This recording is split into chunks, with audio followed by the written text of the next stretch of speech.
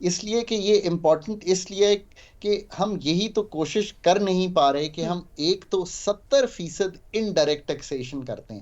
اس کا مطلب یہ ہے کہ میں بھی وہی بل جو موبائل ہے اس پہ چارج دے رہا ہوں سرکار کو, آپ بھی وہی دے رہی ہیں, سائیکل والا بھی اور لینڈ کروزر والا سب ایک دے رہے ہیں. I'm just giving you an example of indirect taxation. So آپ کو indirect taxation سے نکال کر ملک کو ڈائریکٹ ٹیکسیشن میں کیسے لانا ہے, یہ جواب تو آپ کو خود دینا ہے. اسی طرح آپ ایزنگ کریں گے آف ٹیکسیشن پروسیس. اب آگے آ جائیے, مینوفیکچرنگ ایک بڑا چنک دے رہا ہے, یعنی کہ مینوفیکچرنگ بہت بوجھ اٹھا رہا ہے کیونکہ آپ چاہتے نہیں ہیں کہ ایگریکلچر انکم ٹیکس ہو. پورے ملک میں 4 ارب روپیہ کلیکٹ کریں گے آپ ایگریکلچر انکم ٹیکس کا, چاہے پروونشل سبجیکٹ ہو, اس کو پراپر انکم ٹیکس کی رجیم میں تو لائیے نا. جو 5-10% بڑے زمیندار ہیں ان سے تو پیسے لیجیے. تیسری بات, ریٹیلرز پہ ٹیکس لگانا چاہیے. ابھی آپ نے ریٹیلر کی ایک اسکیم دی ہے, اب اس کو فالو تھرو کریں. اگر نہیں بھی لوگ رجسٹر کرتے, جو کہ انیشل اہداف نہیں بھی آپ کے پورے ہوتے, then send them notices and go after those people. Because ایسا نہیں ہو سکتا کہ ویج ارنر تو 20% ٹیکس کٹائے اور جو ریٹیلر ہے اس کو 2000 لگائیں ماہوار اور وہ بھی دینے کو تیار نہ ہو. دوسرا, پراپرٹی اس ملک میں ایک ایسی چیز ہے جو ان پروڈکٹیو ہے, اس پہ ٹیکسز لگائیں تاکہ یہ جو ریئل اسٹیٹ اسپیکولیشن ہے اس میں سے ہم نکلیں. میں ہمیشہ یہ چیز کہتا ہوں کہ یہ سمجھیے, speculation is not a bad thing, but for me to speculate on land that is lying vacant is a bad thing. Good speculation is کہ ایک دنیا ٹی وی آیا ہے, اس کے حصص جو ہیں وہ اسٹاک ایکسچینج پہ آئے ہیں. میں کہتا ہوں بہت اچھے اینکر لے کر آگے ان کو ایڈورٹائزمنٹس ملنے ہیں, ان کا ریونیو بڑھنا ہے, میں اس کے حصص خریدوں اور اس پہ اسپیکولیٹ کروں. That is a good thing to do. نوکریاں بھی کریٹ ہو رہی ہیں, سروس انڈسٹری بھی بڑھ رہی ہے. اسی طرح کوئی مینوفیکچرنگ کے شیئرز پہ کروں.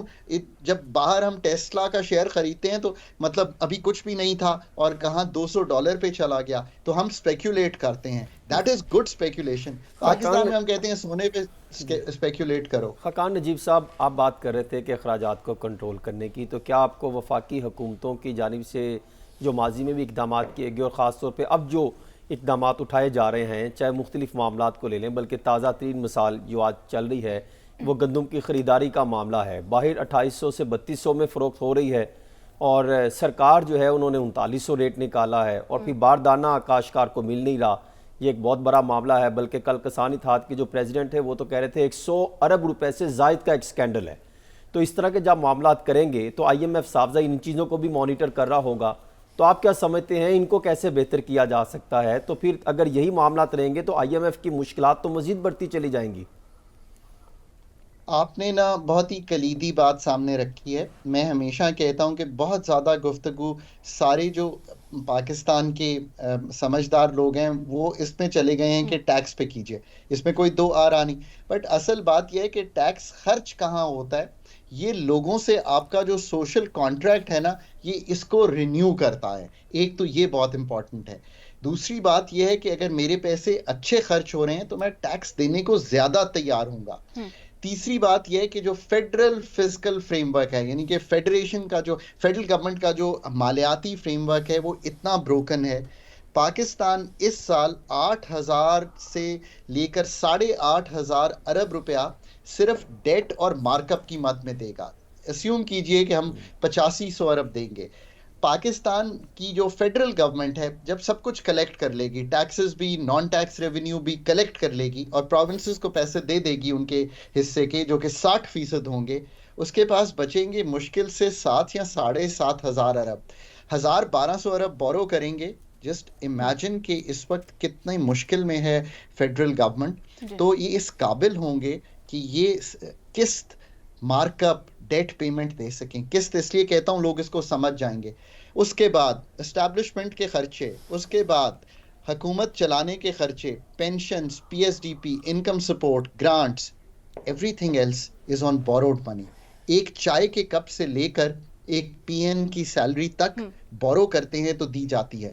اب فیڈرل فزیکل ایکسپینڈیچر کو ٹھیک کرنا آپ کا کام ہے. ہم نے اس طرف ابھی قدم شروع بھی نہیں کیا. 5ویں آسٹیریٹی کمیٹی بنا دی ہے. I am not a fan of austerity committees. It upsets me جب ہم austerity committee بناتے ہیں. حضور یہ austerity committee کا نہیں, expenditure reformers کا کام ہے. ایکسپینڈیچر ریفارمرز کی ٹیم بٹھائیے, ان کو کہیے کہ پاکستان کی جو خرچے ڈیوالو ہونے ہیں وہ ڈیوالو کریں, جو سبسڈی ٹارگٹ ہونی ہے وہ ٹارگٹ کریں, ویٹ میں یعنی کہ ٹارگٹڈ سبسڈی رجیم میں جائیں, نکلیں ان چیزوں سے. فیڈرل گورنمنٹ پہ جو بوجھ ہے اس کو کاٹنا شروع کریں کیونکہ دینے کے قابل نہیں ہے. ایس او ایز کا جو حجم ہے اس کو کم کریں تاکہ اس پہ جو 2% جا رہا ہے جی ڈی پی کا اس کو کم کر سکیں. پاکستان کی جو اس وقت پبلک سیکٹر فائنینشیل مینجمنٹ ہے اس میں بہت زیادہ کام ہونے والا ہے جس سے بہت کچھ بچا سکتے ہیں. آخری بات, 2240 ارب روپے کا ٹیکس ایکسپینڈیچر ہے, اس کو go in and do the surgery. اگر یہ نہیں کریں گے نا تو ایک دن یہ ہوگا کہ آپ کو اتنی بینک بوروئنگ ہوگی, ابھی تو 70% بینکس آپ کو ہی پیسے دے رہے ہیں نا اپنے, تو 90% پہ چلا جائے گا because foreign funding is not there to come that easily. یہ ہے ایکسٹینٹ آف ڈیمیج جو اس وقت ایگزسٹ کرتا ہے. میں ہمیشہ کہتا ہوں کہ اگر اس کو اورنج یا ریڈ لائن پہ رکھیں, اتنی سیویرٹی رکھیں, تو رسپانس بھی پلیز اورنج اور ریڈ لائن کو کنسیڈر کرتے ہوئے اس ٹاپک کو دیں. اگر نہیں دیں گے تو بہت مشکل میں رہیں گے. ٹھیک ہے, بہت مشکل میں رہیں گے. ماہر معیشت خاقان نجیب صاحب ہمارے ساتھ موجود تھے, بہت شکریہ آپ کی قیمتی رائے کا. صاحب آپ کی طرف آؤں گی, جس طرح سے آپ نے ان کی بات سنی, اور اگر اسی طرح سے ٹیکس پر ٹیکس لگتا رہا اور حکومتی آمدنی میں لگتا ہے آپ کو کہ یہ جس طرح سے اضافہ کرنے کے لیے ایک پالیسی اپنائی جا رہی ہے حکومت کی جانب سے, یہ ایک درست طریقہ ہے؟ دیکھیے خاقان صاحب نے جو باتیں پاکستان کی میکرو اکنامکس کے اوپر کی کہ ہمیں کہ آئی ایم ایف کی ریکوائرمنٹس ہیں کہ پاکستان کے اندر ٹیکس نیٹ کو بھی انکریز کرنا چاہیے, ریٹ کو بھی انکریز کرنا چاہیے. یعنی کہ اگر پہلے 5 لوگ ٹیکس دے رہے ہیں تو اب کسی طریقے حکومت کو چاہیے کہ 10 لوگوں سے ٹیکس لے, اور اگر ابھی 10% ٹیکس دیا جا رہا ہے تو چاہیے کہ 11% لے. خاقان صاحب کی بات سے یہ بات لگی مجھے, کوئی I have no reason to doubt کہ انہوں نے جو بات کی ہے اور جو تجاویز دی ہیں وہ درست نہیں. میرا تو اس کے اندر ایک بڑا سمپل سا کہنا ہے, جو خاقان صاحب اس ایکویژن کی ایک سائیڈ کی بات کر رہے ہیں, اور وہ یہ ہے کہ اس پاکستان کی کنزمپشن مشین کے اندر, پاکستان کے ملک کے اندر پیسے کیسے جنریٹ کیے جائیں گے تاکہ وہ حکومت کے پاس کچھ ایکسیس پیسے ہوں اور ہمیں کوئی بوروئنگ زیادہ نہ کرنی پڑے, تاکہ وہ پیسے ہم لوگوں کی فلاح و بہبود پہ لگا سکیں. ڈاکٹر صاحب یہ بات کر رہے تھے کہ یہ زیادہ جنریٹ کیسے کریں گے ہم پیسے. انہوں نے جتنی باتیں کی ہیں میں اس سے ایگری کرتا ہوں, لیکن اسی ایکویژن کی ایک دوسری سائیڈ بھی ہے جس پہ انہوں نے بات نہیں کی, اور وہ یہ کہ جب یہ پیسے جنریٹ ہو جائیں گے, لیٹس سے کہ ہم پاکستان کے اندر سب لوگ پیسے ٹیکس دینا شروع کرتے ہیں, اینڈ لیٹس امیجن کہ سب لوگ نہ صرف کہ جتنا موجودہ ٹیکس دے رہے ہیں بلکہ اس سے زیادہ ٹیکس دینا شروع کرتے ہیں, تو اس کے بعد پھر یہ سارے پیسے اکٹھے کر کے ہم وفاق میں شہباز شریف صاحب کی حکومت کے حوالے کر دیں گے کہ یہ اس کو ایمانداری سے پراپرلی لگائے گی. ہم پیپلز پارٹی کی گورنمنٹ کو دے دیں گے سندھ کے اندر, ہم پنجاب میں کے پی میں ان بیوروکریٹس ان پولیٹیشنز کو دے دیں گے جس سسٹم کے اندر اس کی کوئی پراپر اکاؤنٹیبلٹی نہیں ہے. تو بڑی اچھی بات ہے کہ آپ پیسے زیادہ جنریٹ کریں, لیکن جس جگہ پہ پیسے رکھے ہوئے ہیں اس میں جو چھید ہیں ان کو بھی ٹھیک کر لیں تو کتنا اچھا ہوگا. اگر پیسے زیادہ جنریٹ ہو جائیں ٹیکسز لگا کے, دیگر چیزیں کر کے, تو بھی بہت اچھی بات ہے. لیکن جو پیسے موجود ہیں اگر وہ لوٹنے بند ہو جائیں, اگر ان کا زیاں بند ہو جائے. کل سے آپ حسن صاحب آپ یہ بتا رہے تھے, اور ہم نے ایکسپرٹس کو بھی بلایا جنہوں نے بتایا کہ یہ گندم کی جو ہم نے برآمدات کی ہیں اس کے اندر کتنا نقصان ہوا, کتنے پیسے ایڈیشنل پے کرنے پڑے, کس طرح کچھ مافیاز کو فائدہ ہوگا.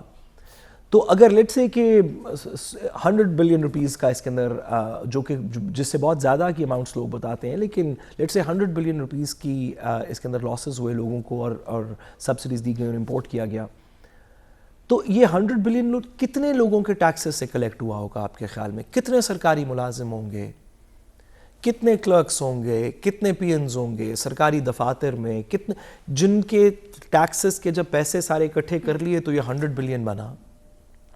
یا اس طرح کی کوئی بھی اماؤنٹ جو سسٹم میں سے لوٹ لی جاتی ہے یا جس کو مبینہ طور پہ لوٹ لی جاتی ہے یا جو کسی طریقے سے اونٹوں پہ بیٹھ کے باہر چلی جاتی ہے یا دبئی میں پلازے لے لیے جاتے ہیں یا کہیں, یہ جو لیکیج ہے سسٹم کا, اگر اس کو بھی تھوڑا سا بند کر لیں, ان لوگوں کو جو اس سسٹم کے اندر سے ہمارے ریسورسز کو لیک کر رہے ہیں, اس کو آپ لانڈر کہہ لیں کہ منی لانڈر کر رہے ہیں یا ویسے کسی طریقے سے غلط چیزوں میں ایکسپینڈ کر رہے ہیں. کتنے اسکول ہیں پاکستان میں جو جن کے بارے میں گو اسکولز کے اوپر بات ہوتی رہی کہ اسکول موجود ہیں لیکن وہاں پہ کچھ ہوتا نہیں ہے, ان کے پیسے سارے دے دیے گئے ہیں ٹھیکیداروں کو. کتنی سڑکیں ہیں جو کہ کاغذوں کے اندر ایگزسٹ کرتی ہیں لیکن روڈ پہ ایگزسٹ نہیں کرتی. یہ جو لیکیج ہے پیسے کی, اگر اس کو بھی تھوڑا کنٹرول کر لیں تو پھر یہ کہیں جا کے کہانی سنبھلے گی. جو ڈاکٹر صاحب بھی بات کر رہے ہیں, جو آئی ایم ایف بھی مشورے دے رہی ہے, جو دیگر لوگ بھی کر رہے ہیں, جس پہ ہماری ریاست کی ایس آئی ایف سی کی پوری مشینری کام کر رہی ہے, وہ ایک سائیڈ ہے اس ایکویشن کی کہ ہم 10 روپے جنریٹ کرنے کی بجائے 20 روپے کیسے جنریٹ کریں گے ہمارے وسائل سے, اور جو لاس میکنگ یونٹس ان کو کیسے ختم کریں گے. لیکن جب اس کو نیشنل ایکسچیکر میں, جب اس کو سرکاری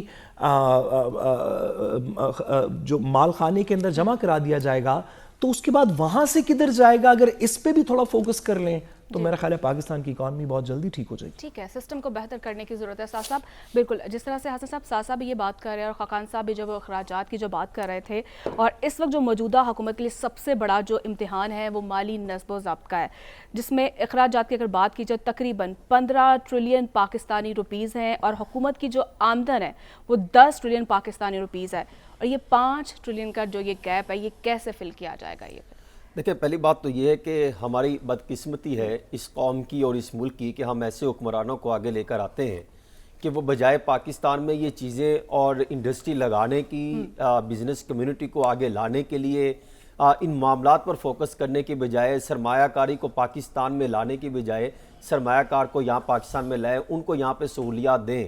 ہم ان پر کام کرنے کی بجائے ہم قرض لینے کو اپنی کامیابی سمجھتے ہیں. ہم سمجھتے ہیں کہ ہم نے قرض لے لیا اور یہ بہت بڑا مارکہ مان لیا, اس کے بعد وہ اگلا کام کیا کرتے ہیں, وہ قرض لے کر اپنی عیاشیاں کرتے ہیں, اپنے اخراجات پورے کرتے ہیں, اور وہ ترم خان بیوروکریٹس اور سیاستدان. کون لوگ ہیں یہ جو یہ کرتے ہیں؟ یہ وہی لوگ ہیں جو گزشتہ کئی سالوں سے 76 سال سے پاکستان کی حکمرانی کرتے چلے آ رہے ہیں. کون سے وہ لوگ ہیں جنہوں نے قرض لینے کو اپنی کامیابی نہ سمجھی ہو, چاہے وہ 2018 کی حکومت میں آئے ہوں, مجھے تو لگا کہ یہ سرکاری ملازم ہیں جن کی وجہ سے حکومتیں نہیں چل رہی, کوئی اور بھی لوگ ہیں.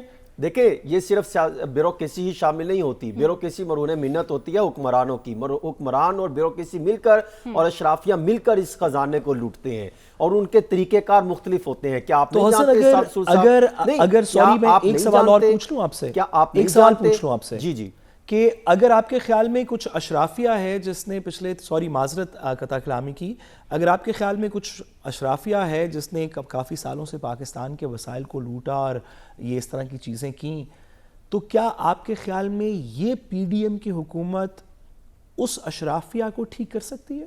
آپ کے خیال میں پالیسیز ٹھیک بنائے گی؟ دیکھیں, چاہے پی ڈی ایم کی حکومت ہو, چاہے تحریک انصاف کی حکومت ہو, چاہے مسلم لیگ نون کی حکومت ہو, چاہے پاکستان پیپلز پارٹی کی حکومت ہو, چیز سمجھنے کی ضرورت یہ ہے کہ یہی کچھ سرمایہ دار, کچھ جاگیردار اور کچھ یہی مافیا جو ہیں وہ اس حکومت کا حصہ کہیں نہ کہیں ڈائریکٹلی یا انڈائریکٹلی بن جاتے ہیں, اور پھر آنے کے بعد پھر وہ اپنے تائیں اپنی معاملات کو دیکھتے ہوئے اپنے بزنس کو پروان چڑھانے کے لیے پالیسیاں اس طرح کی قانون سازیاں کرواتے ہیں اور پالیسیاں امپلیمنٹ کراتے ہیں. سب سے بڑی مثال جس کی میں کل بات کر رہا تھا, آج بھی بات کر رہا ہوں, کہ یہ کیسے ہو سکتا ہے کہ ایک کسان جو ہے, کاشتکار, وہ سارا سال محنت کرے اور کرنے کے بعد جب وقت آئے تو پتہ چلے آج آغاز ہو گیا نا گندم کے وہ باردانہ کی تقسیم کا, تو کیا ہوا, وہی حکمران اور وہی کچھ عناصر جسے کہا جا سکتا ہے کہ ایک مافیا جو ہر سال جو ہے ایکٹیو ہوتا ہے.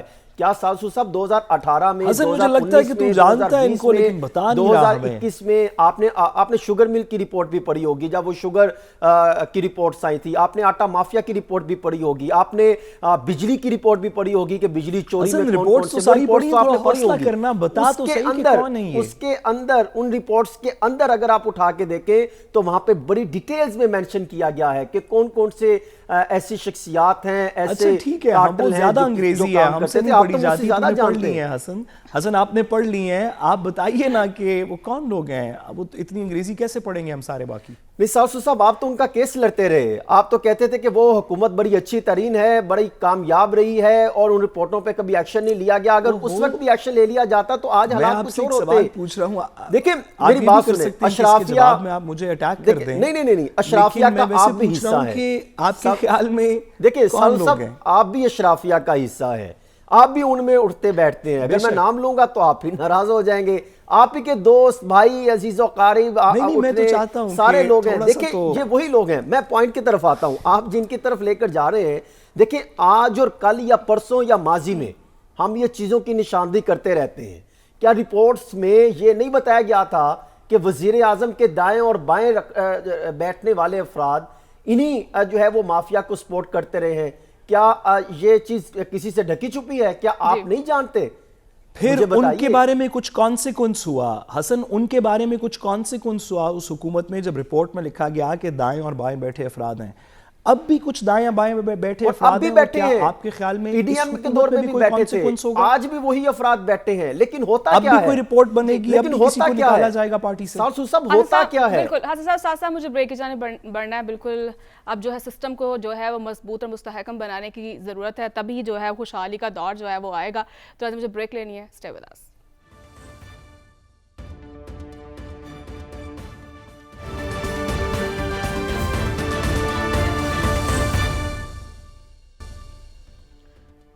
ویلکم بیک ناظرین, اور بات کریں گے مسلم لیگ نون کی, جس میں جو آپ سے اختلافات ہیں وہ تو بڑھتے ہوئے دکھائی دے رہے ہیں. اور جبکہ مسلم لیگ نون کے سینئر رہنما رانا ثناءاللہ صاحب کہہ رہے ہیں کہ سادہ اکثریت نہ ملنے کے سبب عوام کو کوئی اچھی امید نہ رکھنے کا انہوں نے مشورہ بھی دیا ہے. انہوں نے کہا کہ عوام سے کوئی وعدہ نہیں ہے کیونکہ ہمیں سادہ اکثریت نہیں ملی ہے, لہٰذا اب ہماری کوئی ذمہ داری نہیں ہے. یہ انہوں نے گفتگو کیا, پہلے وہ دیکھ لیتے ہیں. تو ناظرین, وہی جاوید لطیف صاحب جو کہ بہت ہی نواز شریف صاحب کے بہت قریبی سمجھے جاتے ہیں, اور وہ بھی یہی گلا شکوہ کر رہے ہیں کہ نواز شریف صاحب کے ساتھ دھوکا ہوا ہے. کیا انہوں نے گفتگو کیا, پہلے وہ دیکھ لیتے ہیں. صاحب آپ کی طرف آؤں گے, جس طرح سے رانا صاحب اور جاوید لطیف صاحب گلے شکوے کریں, کیا لگتا ہے آپ کو ان کے گلے شکوے جو ہیں وہ جائز ہیں؟ دیکھیے, ہم ایک ایسے عجیب سے وقت میں رہتے ہیں جہاں پہ سیاست کے اندر کچھ ایسی باتیں ہوتی چلی جا رہی ہیں جو ہمارے نوجوان لوگ جو کسی وجہ سے آپ کا میرا شو دیکھتے ہوں, کہیں پہ سوشل میڈیا پر کوئی کلپ دیکھ لیں, کچھ اور دیکھ لیں, تو ان کو بھی سن کے جتنی ڈسلوژنمنٹ ہوگی, یہ کلپس جو بھی آپ نے سنوائے کہ ایک شخص ہمارے فارمر انٹیریئر منسٹر رہ چکے ہیں, اس وقت کلیدی ترین سیاستدان ہیں, دوسرے تو قائد کے اسپوکس پرسن ہیں, اور جس طرح کی بے ربط, جس طرح کی ڈینجرس, جس طرح کی جس کی کوئی منطق نہ ہو, جس کو کسی مہذب معاشرے کے اندر آپ اس طرح کی بات کر کے تو پھر سیدھا شاید کہیں پہ کسی انویسٹیگیٹو ایجنسی کے سامنے جا سکتے ہوں گے, اور تو کیا کریں گے. ایسی باتوں کو جب آپ سیاست کے اندر لے آئیں گے تو ایک پوری جنریشن لوگوں کی جو اس ملک کے اندر کسی وجہ سے سیاست میں انٹرسٹ رکھتی ہے, جنہوں نے کل کو اس ملک کی بھاگ دوڑ سنبھالنی ہے, ان سب کو اس سے بغض ہوگا, اس پروفیشن سے یا اس سسٹم سے جس کے اندر اس طرح کی سیاست میں گفتگو ہوتی ہے. یہ کیا بات ہے کرنے والی کہ اگر ہمیں میجورٹی ملتی تو ہماری رسپانسبلٹی ہوتی. بھئی آپ کو نئی میجورٹی ملی, آپ کی نئی رسپانسبلٹی, تو یہ سرکاری گاڑی بھی واپس کر دیں, پھر ٹیکس کے پیسوں کے اوپر وہ کرنے کی کیا ضرورت ہے. یہ کیا بات ہوئی کہ آپ ایک جگہ پہ بیٹھے ہوئے اور کہا کہ فلانا حلقہ اس طرح اور فلانا حلقہ اس طرح. یا تو پھر کوئی آپ بات کریں, کسی آپ اچھے خاصے سیاستدان ہیں, کسی منطق کی بات کریں, کسی جگہ پہ کوئی چیز لے کے جائیں, کوئی اس میں تھوڑی سی جان ڈالیں. یہ اس طرح کی باتیں کر دینی تاکہ 8 بجے کی خبر ہو, 9 بجے کی خبر ہو, کل تک کی خبر ہو, پرسوں تک کی خبر ہو, اس ہفتے اس نے یہ کہہ دیا, اگلے ہفتے کوئی اور کچھ اور کہہ دے گا. اس طرح کی باتوں کی وجہ سے, اپنی چھوٹی پرسنل پیٹی فیفڈمز کی وجہ سے مہربانی کر کے سیاست پوری کو بدنام نہ کریں. یہ بات نہ بدنام کریں یا اس بات کو باور نہ کروائیں قوم اور ملک کو کہ پاکستان کا ایک 3 ٹائمز